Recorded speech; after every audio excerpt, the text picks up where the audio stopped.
M50 F51 wife having paranoid delusions after first kid. M50, married to F51, as new parents and suspected mental health meltdown. Help. My wife and I have a history of a volatile relationship.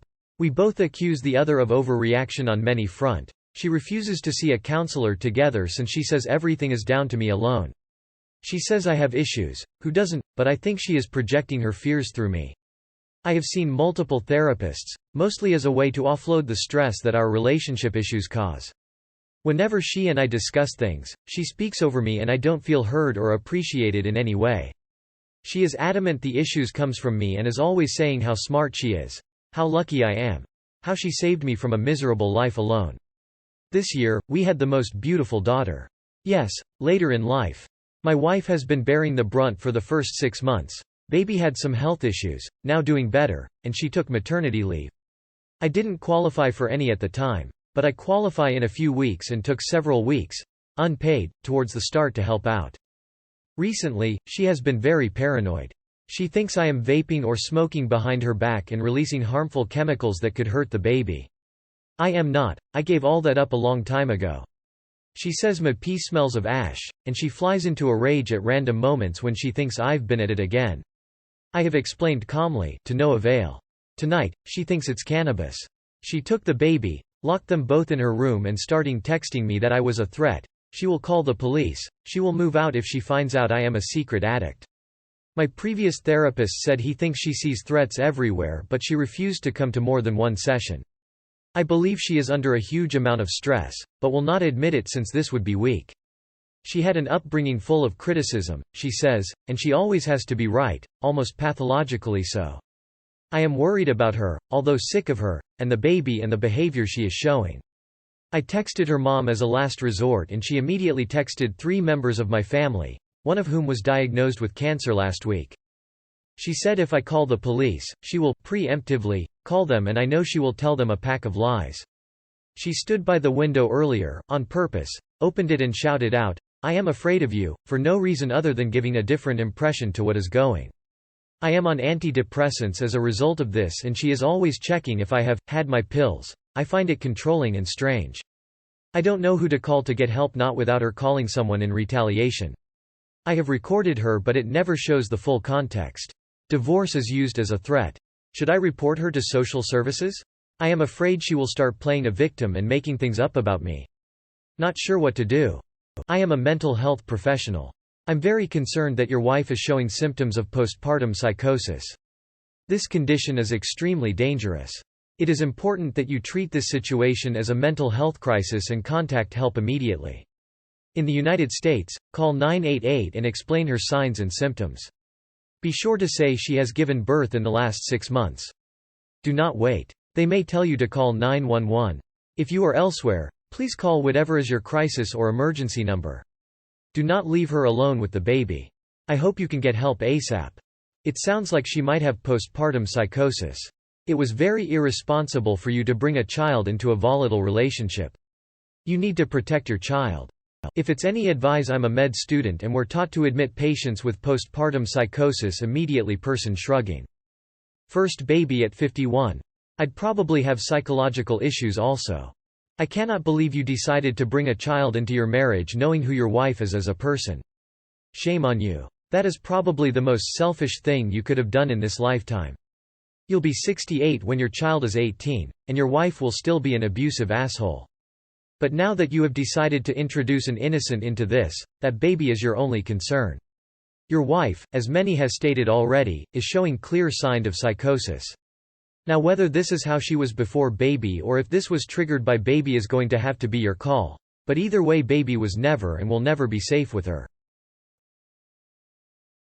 My girlfriend, 24F, told me, 23M, that if she had more options, I wouldn't be her first choice. My girlfriend, 24F, and I, 23M, have been together for 3 years. For over a year we've been long distance and soon we'll close the gap. So far the relationship has been a bit rocky because her parents don't like me due to appearance. She's very good looking, and I don't match her standards. Aside of that, I come from a humble beginning, opposite to hers, in which I struggled with abandonment and physical abuse, which led me to develop separation anxiety. I realized my anxiety was a problem, so I decided to do therapy, and fortunately I learned to control my emotions. However, in the beginning of our long-distance relationship I struggle with anxiety, and that led her family and often she to see me as weak. She confessed that to me and that often she empathized with me but also wanted me to be a man. I was a little devastated, but I realized that a lot of times I created my own problems, so I stopped overthinking and focused on my mental health a lot until I managed to gain control. In conversations though, she said to me that image of me never left her head, and it's hard to see me for who I am now, but she still loves me very much. However, recently whenever she tells me she has talked to her parents, I notice a change in her demeanors, more distant. And then she opens up without me asking and tells me what they always say to her and how I do not match her. They think she deserves someone more established. I have a well-paying job and study at the same time and help my mom financially, better mentally, and better looking. I do not feel like I'm ugly, so the physical stuff doesn't affect me. I love her to death. I think I bring a lot to the table. I help her whenever she needs me. I visit her almost every month over 1,000 miles of distance. Somehow that doesn't count? Recently her mom said to her that she wouldn't pick me if she had more options. She said to me she hated that her mom said that because she was right.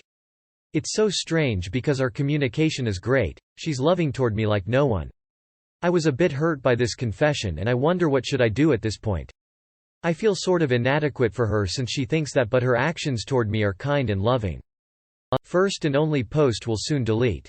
Recently her mom said to her that she wouldn't pick me if she had more options. She said to me she hated that her mom said that because she was right. This makes no sense. If she's so gorgeous and amazing, she does have other options. Why is she telling you this shit? Is this a form of negging, like she's trying to destroy your self-esteem so you don't dump her? I'd fuck her off honestly. She's trying to destroy you before she will eventually leave anyway. Do yourself the honor of breaking her ego and work on you. Tell her she has one less option. Leave now, she has settled for you, which will only breed resentment, so leave now with you dignity. Bye Felicia. My 19F, mom, 56F, has rendered me family-less and homeless. I'll probably delete this later out of paranoia. Some context: I'm an ex-Muslim. I left home at 16 because of DV from parents. I have a restraining order against my dad. I come from a very strict fundamentalist family. I have nothing against most Muslims. I just realized from an early age that the religion doesn't align with my views personally.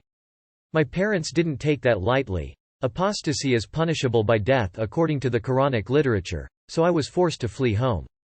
I finished high school while being homeless. I've done pretty well and I've saved enough money to rent an apartment. I'm studying a really good degree in university. I'm okay now, physically. But I've recently tried to reach out to my younger sibling. I have a little brother I was very attached to. I managed to find him on social media. We managed to text back and forth for a bit. He's been brainwashed badly, and he called me every sexual derogatory term under the sun because I don't wear a scarf and left Islam. It broke my heart. My mum then texted me, first time since her influx of threats against me after I left home 3 years ago, and she told me she won't let me talk to my brother until I return back to the religion. She then proceeded to spurt out a bunch of threats. I then try to text my brother again and I find out I've been blocked. I guess I'm looking for advice on what to do next. Having absolutely no biological family or relatives is hard. I feel alone. I feel angry and I feel so depressed. I'm trying to supplement that void with friends, but I don't think it'll ever be the same. What would you do in my situation? I was only really interested in reconnecting with the lil bro, but I guess that's out of the window. Feel free to ask any questions if you have any. I'll answer honestly. I wish there was more awareness on this sort of thing. Friends are the family we choose. I had to build my own, too. You will find your tribe. They will likely use brother to harm you. Never look back. Why give abusive people a pass just because they are family? Would you accept this behavior from a stranger? Would you remain friends with a friend that harms you? My heart breaks for you, homie. Unfortunately, the only thing for you to do is live your life.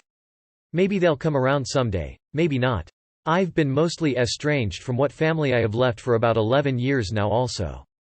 It sucks, but the family you choose will be way more supportive than the family that chose Jot to have you. I believe the only thing you can do is leave them alone.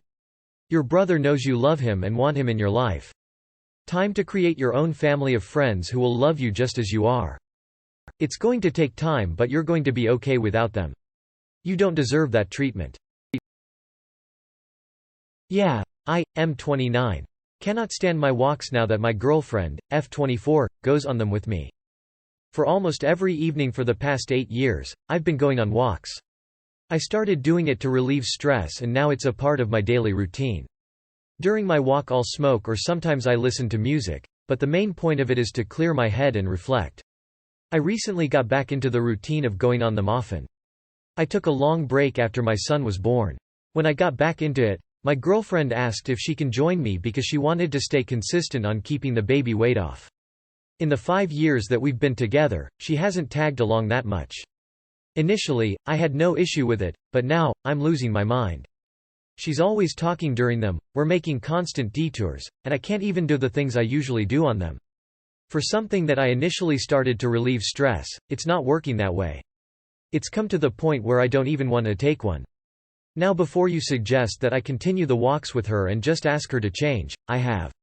I honestly just think she forgets because she goes back to doing her norm. Sure, I can walk with her sometimes, but I just don't think every day with her there is the best. How do I tell her that I no longer want her to come on them with me? I once had a similar problem. I ended up doing 2 walks, a long one with myself and another short one with the partner. I explained I needed to walk alone, but also didn't want to miss out on walking together. No argument there. Be honest with her and tell her how important this one thing is for your mental health, but maybe also offer to watch the kid's so she can also take her turn walking or going to the gym.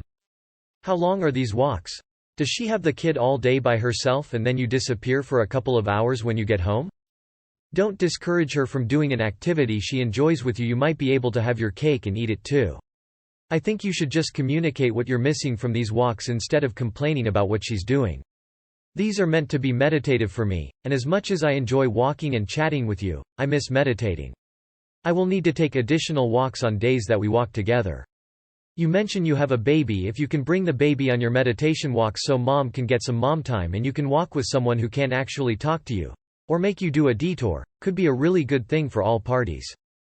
Can you offer to take care of your child so she can go to a class or gym and get your walks back for yourself?